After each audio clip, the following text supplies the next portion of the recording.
Hi, everyone, and welcome to our third concert in the SUNY Schenectady Summer Music Series. Tonight's concert features soprano Areli Mendoza-Pannone in a program called American Currents in Song.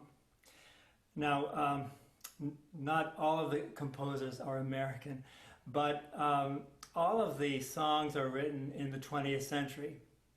And the 20th century features a lot of different styles that listeners are very comfortable with: jazz, Broadway, standards, and you'll hear some of those tonight. For tonight's discussion, I thought we'd focus on the 20th century art songs, specifically the ones written by Leonard Bernstein and Samuel Barber. Leonard Bernstein, as you may know, is the composer for the music for West Side Story, and also one of the great conductors of the 20th century. But he also wrote art songs, and two of those art songs are on tonight's program. And Areli, could you tell us about one of the songs? Yeah, so we're doing one from I Hate Music and we're doing one from Two Love Songs. And Did you it's, just say I hate music? yes, we're doing one from the cycle called I Hate Music, Okay. which is called Jupiter Has Seven Moons. Then the second Bernstein piece we're doing is Extinguish My Eyes from Two Love Songs. Both of these pieces were composed based on text by the German poet Rilke. And this text has actually been used in more than just this piece. It has been used in English and German both, but we're going to be singing English today. Um, Sounds good. so yeah. Let me open the song and just because when we hear 20th century music, we're hearing different styles, different applications of music, some new language. So I'll start the opening, and let me switch video here.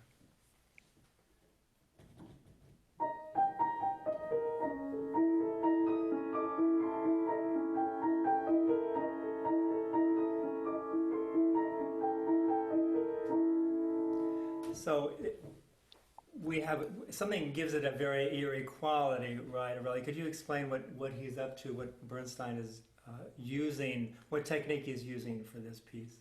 Well, he's using a lot of polymodality, which is basically just the idea of lots of keys interacting at the same time. So you've got one hand on the piano in one key, the other hand in another key, and the voice in a third key, which makes it a lot of fun to try to learn and put together, because you think you're listening. Like Right. when I was learning this piece, it's very easy to just sing the melody and learn the notes and rhythms and stuff like that. But the second you try to put it with the accompaniment, it's nothing like you would have expected. Right, So I that wouldn't was a big envy you that, challenge. yeah.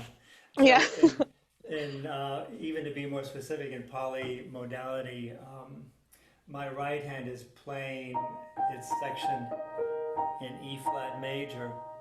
My left hand is in A major, and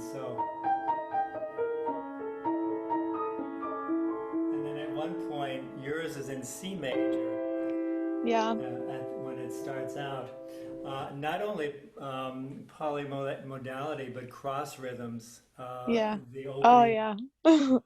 the left hand is in 6/8, which is like being in 2, and the right hand is in 3. So it's a lot of fun to put it together, but it creates this sort of this texture, which is very wonderful when it starts. And I think that also occurs in the Jupiter Has Seven Moons song too.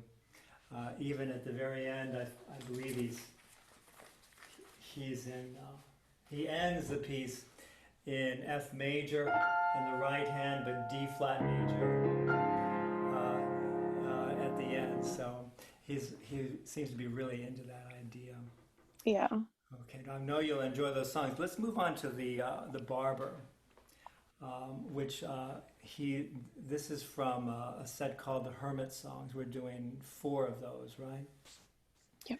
And what can you tell us about the text of that work? Well, the text was taken from monks, hermits. So I call it hermit songs, and it's their writings and poetry. So And is it most of them, from like a long time ago, or? well, it's written in 1954, this piece, but the text itself was probably like 18th, 19th century. It depends on the piece. Mhm. But yeah, a lot of it was like 19th century writings. Irish Gaelic was the original language for these pieces, and it was translated to English. Wow, that's cool. Um, and let's see, I wanted to, talk about a couple of these too, because, when we talk about um, modern music, and we're, in terms of art songs, we think, well, how do we compare it to, say, the Schubert that we heard last week? And I think still the piano part is still setting the scene. For instance, this very powerful song called "The Crucifixion," and so the opening text is "At the cry of the first bird," and Barber, his he introduces a motive which he keeps throughout the song of this bird song.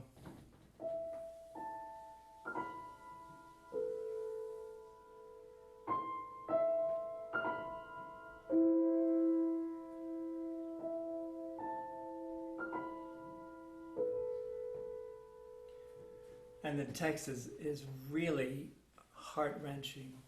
And the bird song itself, the interval, is a tritone. Um, and we can go on into the history of the tritone. It's called the devil in music. Um, so it gives it this very eerie quality and this incredible sadness, which you bring out so well in this song. And it's funny, it's followed by, and again, I'm always coming back to what does the piano do in these songs, being a pianist, being rather piano-centric. And so the next song is Sea-Snatch. Insane. Yeah. And it's what are the words, what do the texts mean, do you think? Because it is insane, and the way you're having to just spit out those words so fast. Yeah, there's quite a lot of words to spit out, and it is really interesting the contrast, like how Barber chooses to put it, like set it up within the cycle overall. He sticks it between these two very, very lively, um, almost chaotic The pieces. crucifixion, Uh, right? You mean right in the the middle? Yeah, crucifixion he does, but then yeah. Sea-Snatch follows right after it, and it really I think encompasses like so it's called Sea-Snatch, and you kind of get the sense that it's about kind of a catastrophe at sea. It's only like 3 sentences long, but that's basically what it's singing about. Right, that's like all they have left to sing about, and it opens Yeah, yeah. incredible like storm,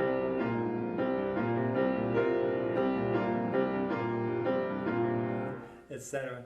So yeah, that's an awesome song to play and to play with you. It sounds wonderful. Um, Yeah, it's fun. yeah. So I know you're going to really enjoy tonight.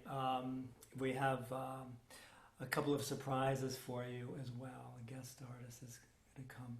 And again, you'll see us in the recording studio at SUNY Schenectady. Um, we're safely distanced. Areli is in the isolation booth, and I'm in the studio. And we have one more concert after this. It's featuring our current students. Areli, by the way, will be starting the opera vocal studies at SUNY Purchase, which is a very prestigious program. And you're starting in a couple of weeks, right? You're leaving from school. Good, Yep. that's wonderful. And we'll miss you at Schenectady, that's for sure. But I know you're going to enjoy tonight's program, so come back and we'll see you at 7:30. Thanks.